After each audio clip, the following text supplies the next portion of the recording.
So question number 14। तो question number 14 में equi convex lens है। तो what is a equi convex lens? Equi convex lens होता है इसमें कि जो रेडियस ऑफ कर्वेचर है दोनों साइड की सरफेस, जैसे फर्स्ट सरफेस हो गई, ये सेकंड सरफेस हो गई, दोनों की रेडियस ऑफ कर्वेचर सेम होती है। तो R1 इजिकल टू इस केस में यहाँ प्लस आर हो जाएगा और R2 इजिकल टू यहाँ हो जाएगा माइनस आर। ठीक है, इसके लिए if I apply the lens maker formula then 1/f1 is equal to mu, mu से रिप्रेजेंट कर रहा हूँ लेंस के रिफ्रैक्टिव इंडेक्स को, म्यू से रिप्रेजेंट कर रहा हूँ, mu -1 then 1/r1 minus 1/r2। थोड़ा सा और सिंप्लीफाई कर ले इसको, तो ये कुछ बन जाएगा हमारे पास mu -1 then 1/r1 means plus R, तो 1/r and plus 1/r। So I will get this value mu -1 into 2/r and this is the equation number 1 and this is 1/f1। अब ये कह रहे हैं कि इसको स्प्लिट कर दिया टू पार्ट्स में, तो टू पार्ट्स में मतलब लेंस को ऐसे कर दिया यहाँ से इस तरह से। ठीक है, ये इस तरह से लेंस के दो पार्ट कर दिए। तो दो पार्ट कर दिए तो मान लेते हैं ये जो सरफेस है ये इसकी R1 हो गई और ये सरफेस क्या हो गई R2। तो R1 तो इस केस में इन्फिनिटी हो जाएगी क्योंकि तो प्लेनो कॉन्वेक्स हो गया, इस तरह से कट कर दिया आपने, तो R1 तो इन्फिनिटी हो गई और R2 की वैल्यू कितनी हो गई -r हो गई। ठीक है, तो सेकंड केस के लिए फॉर्मूला लगाऊंगा तो 1/f2 is equal to mu -1 then 1/r1, तो 1/r1 कितना हो गया इन्फिनिटी माइनस 1/r2, 1/r2 कितना हो गया -r। ठीक है, तो इसको और सॉल्व करते हैं तो ये it will be equal to 1/∞ 0 minus minus plus, तो mu -1 then this is 1/r। तो ये सेकंड इक्वेशन आ गई हमारे पास, this is a second equation. अब बस इनको सॉल्व करना है आपको। तो यहाँ देखो mu -1 and divide by R. ठीक है, म्यू -1 डिवाइड बाय आर, इसकी वैल्यू किसके बराबर है 1/f2 के बराबर है क्या नहीं? म्यू -1 डिवाइड बाय आर की वैल्यू क्या रख सकते हैं 1/f2। तो देखो आप इसमें लिखते हैं फ्रॉम इक्वेशन 1, इक्वेशन 1 से देखो तो 1/f1 इज इक्वल टू ये म्यू -1 डिवाइड बाय आर, ये हो जाएगा 1/f2। ठीक है, एंड इंटू 2। अब इस क्वेश्चन में आपको f2 बताना है कि f2 कितना होगा, तो f2 इज इक्वल टू हो जाएगा ट्वाइस ऑफ f1।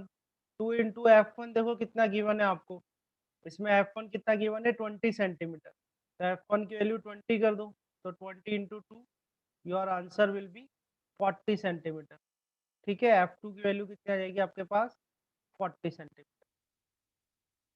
ठीक है, okay. So question number 15, question number 15 है N object is placed 20 centimetre in front of a concave mirror whose focal length is 25 centimetre, where is the image located? आपको बताना है कि उसकी इमेज कहाँ locate होगी। ठीक है, सो इस क्वेश्चन मेरे पॉइंट्स और इन लोगों के पॉइंट्स में बहुत बड़ा अंतर आ रहा है।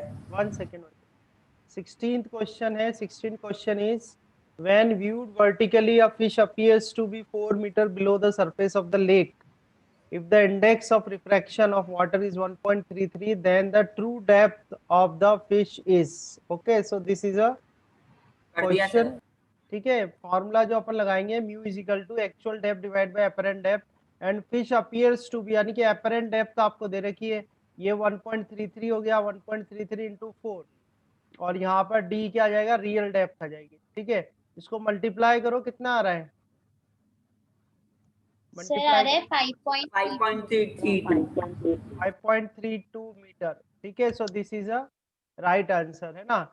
अब एक और बार, कभी कभी हो जाता है ऐसा, इसने ये सोचा इलेक्ट्रोमैग्नेटिक रेस ओवर होती है ना, थिंकिंग तो में वो आंसर इलेक्ट्रिक गलत फील्ड हुआ है करेगी। आपका। सिंपल है, बहुत सिंपल है, इसमें दिया हुआ है लाइट वेव्स रिक्वायर एयर और another gas to travel through, तो ये तो नहीं होगा।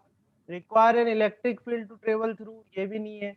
Require a magnetic field to travel through, ये भी नहीं है। तो इसमें ऑप्शन क्या है D, can travel through perfect vacuum, vacuum में क्या कर सकती है वो ट्रेवल कर सकती है। अब ये मोर देन वन करेक्ट वाले तो क्वेश्चन है नहीं है, तो ओनली वन जो करेक्ट वाले वो है। आपको अगर बाकी के बारे में इंफॉर्मेशन नहीं है तो कोई दिक्कत नहीं, आप तो देखो वैक्यूम में ट्रेवल कर सकती है नहीं कर सकती, light waves can travel in vacuum. तो आप सीधे बाकी तीन की अगर आपको नॉलेज नहीं भी है तो उसको छोड़ो, आप तो देखो वैक्यूम में लाइट वेव्स ट्रेवल कर सकती है, तो सीधे आपको आंसर करो।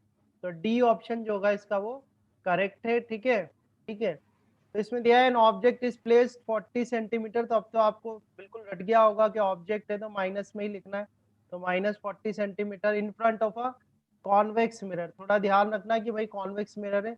The image appears 15 centimetre behind the mirror, तो बिहाइंड द मिरर के लिए जो v आएगा वो कैसा आएगा, पॉजिटिव, तो पॉजिटिव 15 सेंटीमीटर आ गया। ठीक है, what is the focal length of the mirror, तो आपको बताना है कि फोकल लेंथ क्या होगा इसमें। ठीक है, तो करके देखते हैं। चलो देखो एक बार और पे बताया था, N object is place 40 centimetre in front of a convex mirror, तो आपको जो मिरर दिया गया है वो मिरर है कॉन्वेक्स मिरर। ठीक है, कौन सा मिरर है, कॉन्वेक्स मिरर है। u इज इक्वल टू कितना हो जाएगा, -40 सेंटीमीटर, और जो इमेज बन रही है वो बिहाइंड द मिरर बन रही है, तो बिहाइंड द मिरर आगे की तरफ बनेगी तो v प्लस का आ जाएगा, और मिरर है तो 1/f is equal to 1/u plus 1/v लगाना है आपको। और उसमें भी जो मिरर है वो कैसा है, कॉन्वेक्स मिरर है, तो ये तो आपको पता ही है कि कॉन्वेक्स मिरर की फोकल लेंथ पॉजिटिव आती है, ये तो आपको पता होना चाहिए। मैं तो पहले बोला है आपको कि ये चीजें तो बिल्कुल याद कर लो, रट लो आप। ठीक है, तो ताकि कैलकुलेशन में अगर मिस्टेक हो जाए तो हमें पता तो लग जाए कम से कम। तो ये -40 आ गया, प्लस v की वैल्यू कितनी आ गई, 15 आ गई। ठीक है, तो अगर हम यहाँ पर इस तरह से लिख दें 40 इंटू 15, ठीक है, 40 से 40 कैंसिल, तो -15 ये आ गया, -15 प्लस 40। ठीक है, तो 1/f इज इक्वल टू ये कितना हो जाएगा, 25 प्लस के 25 डिवाइड बाय 40 इंटू 15। ठीक है, तो ये 1/24 आ जाएगा, और यहाँ से आपके पास जो फोकल लेंथ है वो आ जाएगी +24 सेंटीमीटर। तो वैसे भी आपका आंसर देखो प्लस में ही आना था, क्योंकि जो मिरर है, so morning sun is not so hot as the midday sun because sun is cooler in the morning, heat rays travel slowly in the morning, it is god gift, the sun rays travel a longer distance through atmosphere in the morning, so these are the options। मैं कर देता हूँ इसको कि the answer is D. Okay, D option is correct, the sun rays travel a longer distance through atmosphere in the morning, this is the right answer। okay, so 19th का answer हो जाएगा, marks ने बताई। so question is the layered lens shown below is made of two different transparent material, a point object is placed on its axis, the object will form one image, infinite images, no image, and two image। okay, so this is a question, and यही बताता हूँ। So question के according to type के refractive index है। एक refractive index तो जो एक मटेरियल है उसको तो वर्टिकल लाइन से बताया गया है, इस तरह से अल्टरनेट है, तो वर्टिकल है, फिर हॉरिजॉन्टल है इस तरह से। ठीक है, फिर वर्टिकल है, फिर बीच में हॉरिजॉन्टल है, फिर वर्टिकल है, फिर हॉरिजॉन्टल है। ठीक है, so there is two type of material, let's take one, एक का रिफ्रैक्टिव इंडेक्स n1 है और दूसरे का रिफ्रैक्टिव इंडेक्स का n2 है। अगर आप कोई भी ऑब्जेक्ट प्लेस करते हो, कोई भी रियल ऑब्जेक्ट, जैसे मैंने यहाँ पर प्लेस कर दिया, let's take a real object, so if you place the real object here then what happens, the refraction will happens, refraction होगा। और आप जानते हैं कि कॉन्वेक्स लेंस है तो कन्वर्जिंग लेंस है, तो लाइट रे क्या होगी, कन्वर्ज होगी, बट रिफ्रैक्टिव इंडेक्स अलग अलग है, और रिफ्रैक्टिव इंडेक्स अलग होने की वजह से जो कन्वर्जिंग जो लाइन कन्वर्ज होंगी वो भी अलग अलग कन्वर्ज होगी। ठीक है, तो इस तरह से आपकी जो इमेजेस क्रिएट होगी, जैसे एक इमेज इससे बन गई, एक इमेज कहीं पे जाके इससे बन गई, तो दो अलग अलग मटेरियल, दोनों का अलग अलग रिफ्रैक्टिव इंडेक्स है, इसलिए दोनों से जो रे रिफ्रैक्ट होंगी वो भी डिफरेंट डिफरेंट पाथ पे रिफ्रैक्ट होंगी, क्योंकि it depends on the refractive index that how much refracted रे will move from the normal, away from the normal और टूवर्ड्स द नॉर्मल, वो डिपेंड करता है रिफ्रैक्टिव इंडेक्स पे। ठीक है, तो इसलिए यहाँ पर जो आंसर आएगा आपका, वो आंसर आएगा two images is a right answer. Now let's take question number 21। तो 21 में an object is placed in front of a concave mirror, तो ध्यान रखना कॉनकेव मिरर है। मैं हमेशा से आपसे बोलता आया हूँ कि पेपर में भी जब करो तो ऊपर लिख लेना कॉनकेव मिरर, और ये बिल्कुल एविडेंट भी हुआ है। आज के 2-3 क्वेश्चन जो हर्षित से हिमानी से मिस्टेक हुई, वो भूल गए कि यार अपन मिरर का करने के लेंस का, इसलिए ये है बहुत छोटी सी बात, पर आप ऊपर लिख लो इसको कि भाई ये कॉनकेव मिरर का क्वेश्चन मैं कर रहा हूँ। Concave mirror of focal length 50 centimetre, तो कॉनकेव मिरर है, कॉनकेव मिरर की जो फोकल लेंथ होती है वो माइनस में होती है, तो -50 सेंटीमीटर आ जाएगा। ठीक है, and a real image is formed, तो रियल इमेज जो फॉर्म होगी वो in front of the mirror ही हो गई, ठीक है, तो रियल इमेज है तो in front of the mirror होगी 75 सेंटीमीटर। इसने खुद ने भी लिखा ही हुआ है तो चीज तो बहुत अच्छी बात है। तो v इज इक्वल टू जो है -75 सेंटीमीटर है। ठीक है, रियल इमेज इज फाउंड 75। ठीक है, how far is the object from the mirror, तो आपको u बताना है कि u कहाँ होगा। ठीक है, अभी आंसर मत करना बिल्कुल भी। ठीक है, तो कॉनकेव मिरर है ना, N object is placed in front of a concave mirror of focal length 50 centimetre. Concave mirror है तो फोकल लेंथ नेगेटिव में होगी, कोई दिक्कत नहीं है। रियल इमेज फॉर्म हो रही है तो रियल इमेज, और इसने खुद ने भी लिखा हुआ है कि इन फ्रंट ऑफ द मिरर है, तो in front of the mirror क्या होगा, नेगेटिव होगा, तो v -75 आ गया। आपको u निकालना है तो मिरर फॉर्मूला लगेगा 1/f is equal to 1/u plus 1/v। तो 1/u निकालना है आपको, तो ये होगा 1/f माइनस 1/v। ठीक है, आगे और सॉल्व करते हैं तो 1/f, f देख लो आपको कितना है -50, देन -1/v, v आपका है -75। ठीक है, और इसको थोड़ा सा कर लेते हैं तो -1/50 देन प्लस 1/75 हो जाएगा ये। ठीक है, एलसीएम ले लेते हैं इसका, 50 × 75 लिख देते हैं यहाँ पे, तो 50 to 50 कैंसिल हो गया, तो -75 आ जाएगा, -75 प्लस 50। सो इसको और सॉल्व करते हैं तो -25। ठीक है, -25 आ जाएगा, देन 50 × 75, तो 25 से 2 टाइम्स ये कैंसिल हो गया, और सर सही तो आ रहा है 75 मेरा।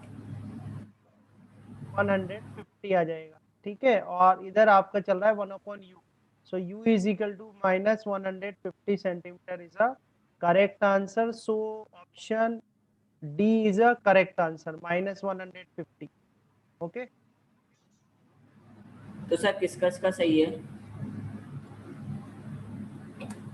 सेकेंड, तो किस किस का आंसर सही है? आंसर देखो, एक तो ठीक है, तो क्वेश्चन नंबर 22 की बात कर रहे हैं यहाँ पर। The number of images of a candle flame can be seen in a thick mirror, the brightest image is, तो ब्राइटेस्ट इमेज कौन सी होगी बताना है आपको, फोर्थ, सेकेंड, लास्ट, फर्स्ट। करो आंसर क्या होगा इसका, कर 22 दिया सर। क्या कर दिया? ठीक है, सबसे पहले मैं मार्क्स ही अवॉर्ड कर देता हूँ इसमें।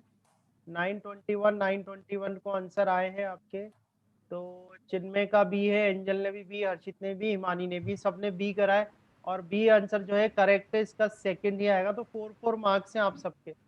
ठीक है, सबके कितने 4 मार्क्स हैं। तो इसमें कुछ इस तरह से है कि देखो, number of image candle flame can be seen in a thick mirror, तो थिक मिरर ले लेते हैं, जैसे आपने एक थिक मिरर लिया, तो थिक मिरर और थिन मिरर में यही होता है कि थिक मिरर में 2 सरफेसेस होती है, तो 2 सरफेसेस आपने ले ली इस तरीके से, और ये वाली जो सरफेस है ये कोटेड है। ठीक है, अब रे अगर इंसिडेंट होती है, जैसे ये कोई रे इंसिडेंट हुई, ठीक है, अब रे यहाँ पर जब इंसिडेंट होगी तो एक एक पार्ट तो उसका क्या होगा, रिफ्लेक्ट हो जाएगा, तो रिफ्लेक्ट हो जाएगा तो एक इमेज आपकी बन जाएगी यहाँ पर, और सेकंड पार्ट जो होगा वो रिफ्रैक्ट होगा, तो ये पार्ट मान लो रिफ्रैक्ट हुआ, ये पार्ट रिफ्रैक्ट हो गया। अब ये जितना पार्ट रिफ्रैक्ट हुआ है ये पूरा का पूरा कंप्लीटली रिफ्लेक्ट होगा।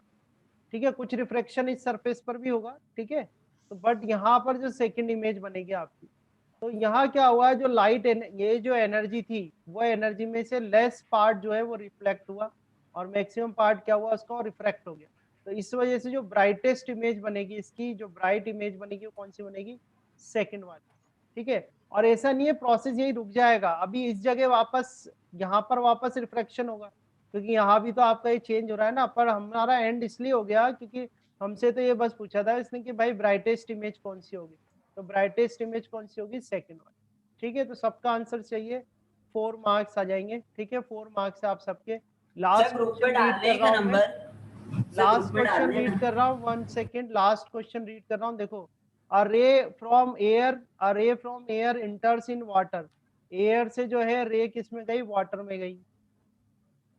ठीक है, then through a thick layer of glass plate, उसके बाद ग्लास है, ठीक है, glass placed below water, after passing through the glass it again comes out in air, glass से वापस वो किस में आ गई, एयर में आ गई। ठीक है, comes out then final emergent ray will be. तो अब ये ऑप्शंस आपको दे रखे हैं, ठीक है। अब आपको करना है, एयर से वाटर में जाएगी तो वो रिफ्रेक्ट होगी, ओके बिल्कुल सही है। वाटर से जब वो ग्लास में जाएगी तो ऑलरेडी रिफ्रेक्टेड रे तो इधर से आ ही रही है। अब ये वाटर से जब ग्लास में जाएगी तो ग्लास प्लेट जो है ना आपकी, यहाँ एयर से वाटर में जाएगी तो बेंड होगी, बेंड रेयर से डेंसर में आ रही तो बेंड टुवर्ड्स द नॉर्मल होगी, यहाँ तो कोई दिक्कत नहीं है। पर ग्लास प्लेट जो होती है, ग्लास प्लेट की वजह से क्या होगा, इनमें से कौन सा ऑप्शन है जो ग्लास प्लेट की वजह से होगा, बोलो कौन सा ऑप्शन है? सी सर ऑप्शन है, लेटरल लेटरल डिस्प्लेसमेंट। आपको बोला है कि yes sir. Rectangular glass plate अगर है तो ग्लास प्लेट की वजह से क्या होता है, लेटरल डिस्प्लेसमेंट होता है। ये जो है वीडियो अपलोडेड है ग्लास प्लेट का आपके, ठीक है, तो आप वहां से देख सकते हो लेटरल डिस्प्लेसमेंट।